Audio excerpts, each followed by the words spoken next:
வணக்கம். நான் உங்கள் அம்மா சமையல் மீனாட்சி. இன்றைக்கி பிரேக்ஃபாஸ்ட்டுக்கு நம்ம கம்பு தோசையும் கொத்தமல்லி சட்னியும் தான் பண்ண போகிறோம். இது ரெண்டுத்துக்கும் பார்த்திங்கன்னா டேஸ்ட் வந்து அவ்வளோ சூப்பராக இருக்கும். இது நம்ம சப்ஸ்கிரைபர் தான் சொல்லி கொடுத்தாங்க. இது ரெண்டும் நீங்கள் செஞ்சு பாருங்கம்மா அப்படின்னு. ஏற்கனவே நான் வந்து கம்பு தோசை நம்ம இதில் போட்டிருக்கேன். அது வேறு மாதிரி நான் போட்டிருப்பேன். இது வந்து அதிலேருந்து ஃபுல்லாகவே டிஃப்ரெண்ட்டாக இருக்கும். ரொம்ப டேஸ்ட்டாக இருக்கும். இப்போல்லாம் வந்து நம்ம கம்பு, கேழ்வரகு, சோளம் இந்த மாதிரி பொருள்களை எல்லாருமே விரும்புகிறோம். அதனால் இந்த மாதிரி ஒரு பிரேக்ஃபாஸ்ட்டு காலையில் சாப்பிடும்போது உடம்பு வந்து ரொம்ப ஹெல்த்தியாக இருக்கும், நல்லாவும் இருக்கும். இப்போ வாங்க எப்படி செய்யறதுன்னு பார்க்கலாம்.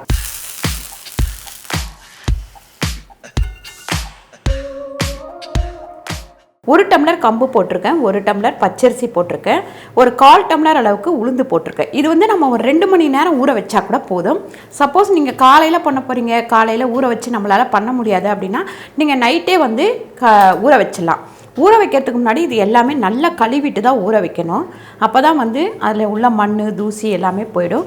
ஊறும் போது பார்த்திங்கன்னா நல்லாயிருக்கும். இப்போ இதை நம்ம அரைச்சி எடுத்துக்கலாம். பாருங்கள், இந்த உளுந்து வந்து இந்த தண்ணியோடவே நம்ம இதில் சேர்த்துக்கலாம்.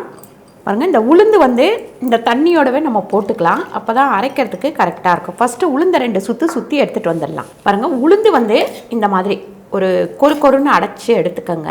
இந்த கம்பு வந்து இதில் சேர்த்து அரைச்சிக்கலாம்.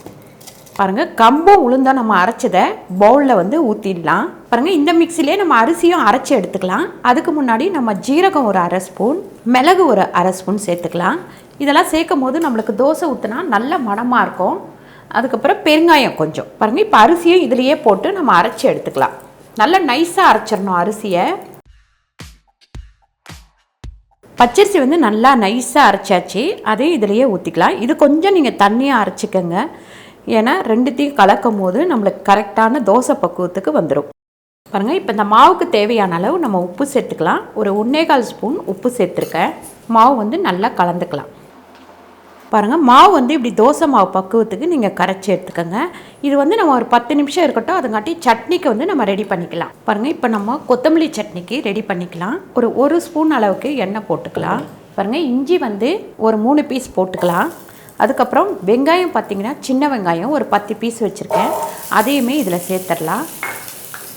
அதுக்கப்புறம் பூண்டு வந்து ஒரு 10 பல் சின்னதாக இருக்கும், ஒரு 15 பல் வச்சுருக்கேன்.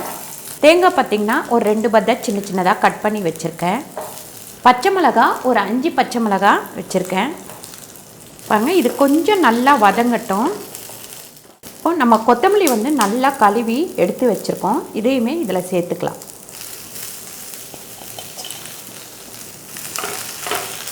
பாருங்கள், இதை எல்லாத்தையுமே நல்லா வதக்கிக்கலாம். உப்பு பார்த்திங்கன்னா ஒரு 1/4 ஸ்பூன் உப்பு போட்டிருக்கேன். பாருங்கள், ஒரு லெமன் வந்து முழுசாகவே நம்ம இதில் கடைசியில் புழிஞ்சு விட்டுக்கலாம். நம்ம புளி போடுறத விட லெமன் போட்டோம் அப்படின்னா அது ஒரு தனி டேஸ்ட்டு கிடைக்கும் நமக்கு. இப்போ நம்ம இதை ஒரு வதக்கு மட்டும் வதக்கிட்டு இதை நல்லா ஆறட்டோன்னு அரைச்சி எடுத்துக்கலாம்.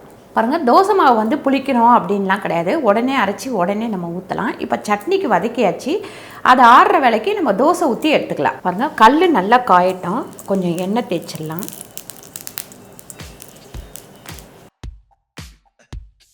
கல் வந்து கொஞ்சம் திருப்பி வச்சு ஊற்றிக்கங்க. ஏன்னா சில டைம் வந்து ஒரு சைடு தீ ஏறும், ஒரு சைடு தீ ஏறாது, அந்த மாதிரி ஆகிடும். லைட்டாக வந்து எண்ணெய் போட்டுக்கலாம். பாருங்கள், கொஞ்சமாக தீயை வந்து குறைச்சி வச்சுக்கோங்க நல்லா, ஏன்னா வேகணும். வெந்ததுக்கப்புறம் தான் எடுக்கணும். பாருங்கள், 2 சைடும் நல்லா இந்த மாதிரி வேகட்டும்னு சொல்லிட்டு எடுத்துக்கோங்க.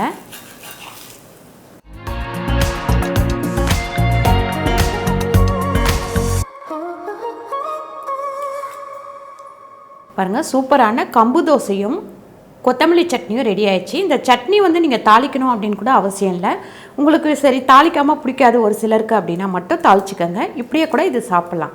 ரொம்ப டேஸ்ட்டாக இருக்கும் இது ரெண்டுத்துக்குமே.